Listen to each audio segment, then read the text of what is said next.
Saya mau kembali ke fitrah. Kenapa kita biarkan haus mencekik tenggorokan, padahal di sekitar kita banyak minuman? Oh, saya mau kembali fitrah. Bukan sekedar mau lebaran, Bu.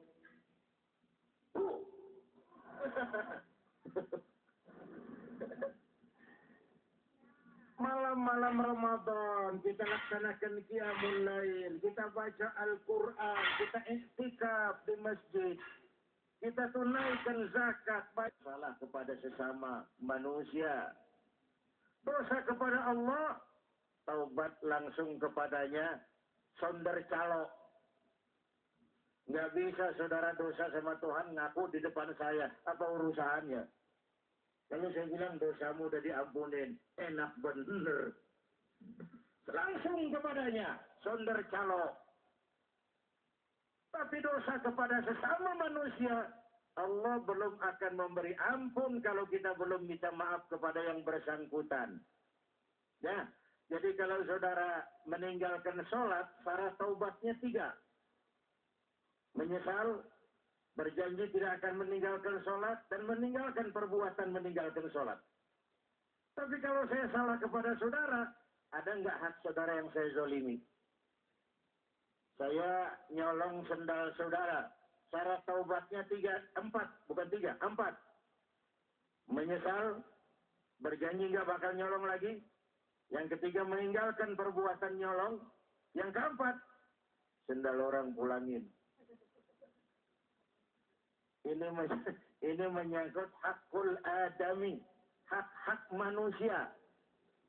Harus dikembalikan hak orang. Nggak bisa. Ya Allah, saya taubat, nggak akan nyolong sendal lagi. Tapi sendal orang dibekap terus, nggak dipulang-pulangin. Itu belum selesai urusannya. Karena itu dosa korupsi, taubatnya repot, Pak. Yang berniat mau korupsi, saya ingatkan nih, taubatnya susah orang korupsi itu. Karena menyangkut hak rakyat. Kalau kita meninggalkan sholat, kita meninggalkan puasa, kita taubat langsung kepada Allah. Tapi korupsi, nih yang mau niat korupsi habis lebaran, korupsi itu taubatnya repot, Mas. Menyangkut hak orang banyak. Menyangkut hak orang banyak. Nah, dalam rangkaian kembali kepada fitrah, pertama, hablum minallahnya kita perbaiki. Itu Ramadan. Selesai Ramadan, melangkah hablum minannas. Silaturahim yang sudah kita bicarakan 2 hari lalu. Saling maaf, memaafkan. Kepada apa yang paling utama? Pertama, anak terhadap orang tuanya. Turun sholat id, itu yang pertama itu. Orang tua itu keramat hidup. Jangan cuma ziarah Sunan Gunung Jati, bagus. Ziarah Ampel, bagus. Tapi kalau orang tua sendiri disia-siakan, itu keramat hidup, Pak. Mak bapak itu keramat hidup. Berapa orang tua kita? 3. Pertama, orang tua yang menyebabkan kita terlahir ke alam ini. Mak bapak. Ya, Bu? Mak bapak. Yang kedua, orang tua yang mempercayakan anaknya kepada kita. Mertua, mitoha, itu tuh mertua itu cuma istilah. Jangan perbedaan istilah menyebabkan perbedaan sikap.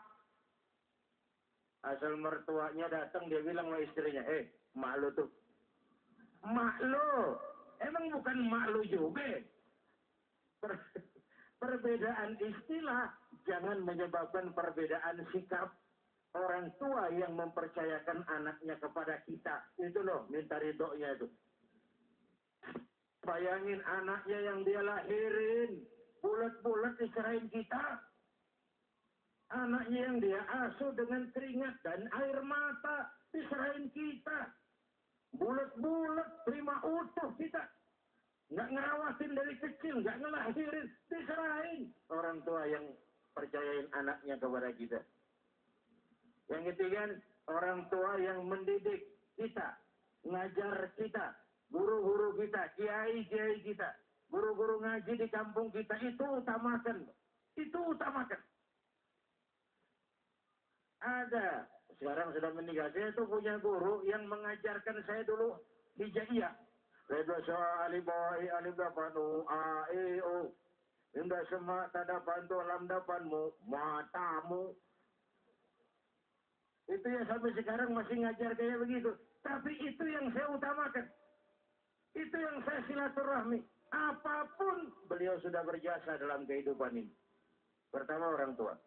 Yang kedua, istri minta maaf sama suami, suami memaafkan istri. Saling. Nah kata saling ini, jangan merasa ada yang lebih benar. Saling. Jangan mentang-mentang suami, lo, tahu lo ya, minta maaf lo sama gue lo. Jangan dong. Jangan ada yang saling memaafkan. Saya pernah sampaikan, kalau dua orang Islam ketemu, yang terbaik yang lebih dulu ngucapin salam. Yang terbaik yang lebih dulu minta maaf. Nggak ada gengsi tuh. Gua kan tuaan lu dong. Yang mulain itu yang terbaik. Saya ulangi, yang mulain itu yang terbaik. Saya kan lebih senior, nggak ada senioritas dalam agama. Di hadapan Allah tuh nggak ada senioritas. Yang terbaik yang lebih dulu minta maaf. Bu, yang terbaik yang lebih dulu minta maaf. Yang ketiga baru sesama saudara kita Muslim. Pemirsa, kita lanjutkan setelah yang berikut ini.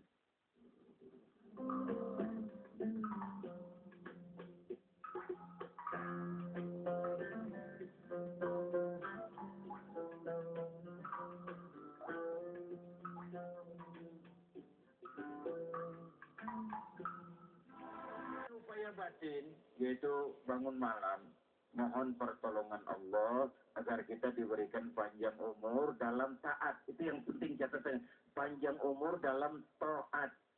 Kalau panjang umur cuma ngumpulin dosa, itu lebih merupakan azab loh, Pak, ketimbang nikmat. Karena begini, ada orang tuh kalau dia mancing ikan, itu kan pakai umpan. Begitu dimakan, kan nggak langsung ditarik itu. Diulur dulu. Sampai mata pancingnya nyangkut, yakin di leher ikan, baru diangkat ke atas. Sampai atas kan digebugin itu ikan. Ada orang loh yang dikasih hidup model ikan, dikasih umpan, dinikmati, tapi akhirnya digebugin. Itu namanya dalam agama disebut istidraj.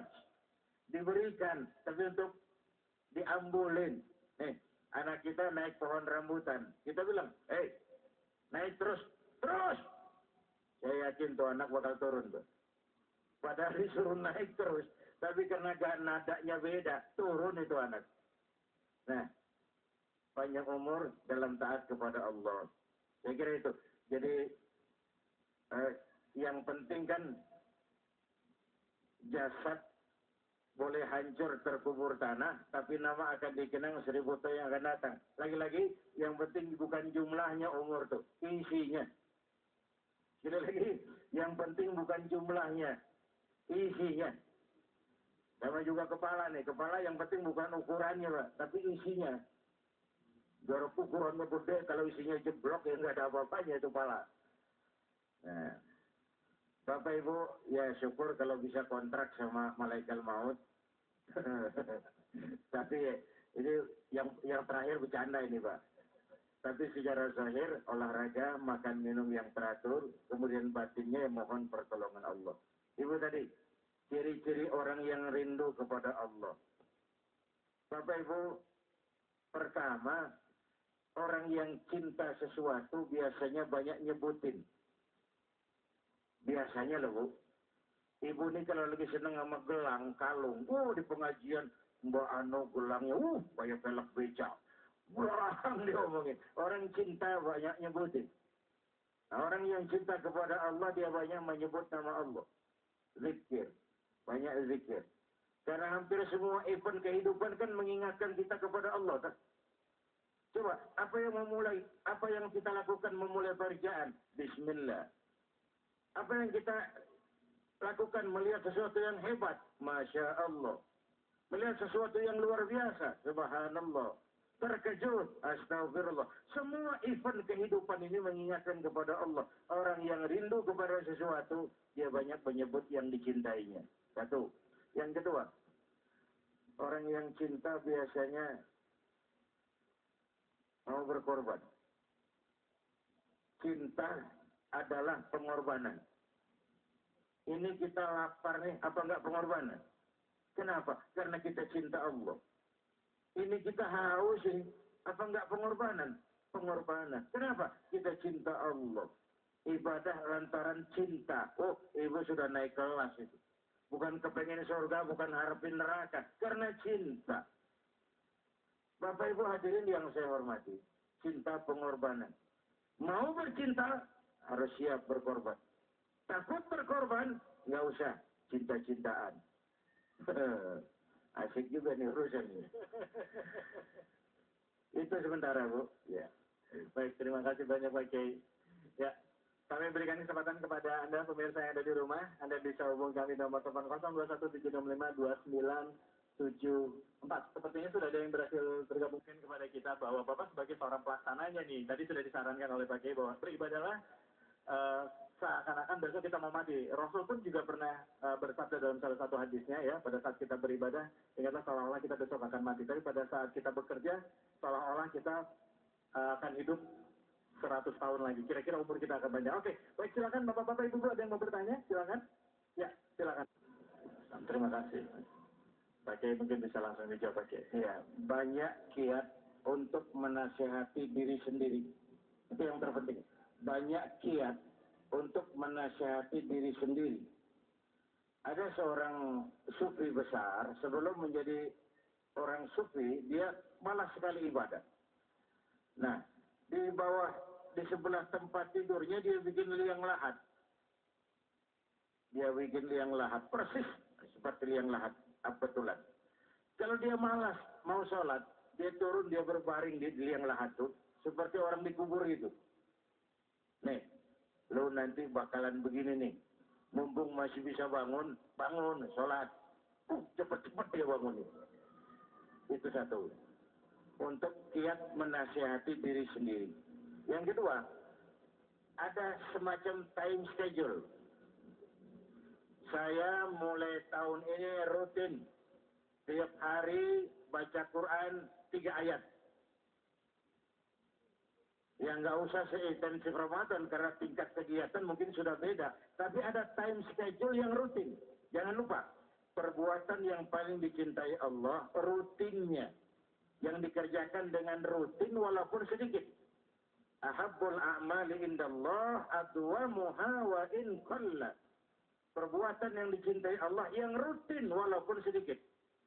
Saudara, cuma 3 ayat dalam setiap hari, tapi tiap hari itu lebih disukai Allah daripada sekali ngaji 1 juz terus 4 bulan break, nggak baca Quran.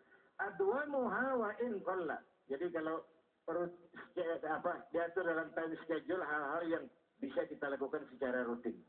Ya, 2 hal itu ya. Banyak kiat untuk menasihati diri sendiri, terutama yang paling efektif adalah bahwa keyakinan kita akan pulang tadi. Kita akan pulang. Yang kedua, ada time schedule yang rutin. Ya, baik. Terima kasih.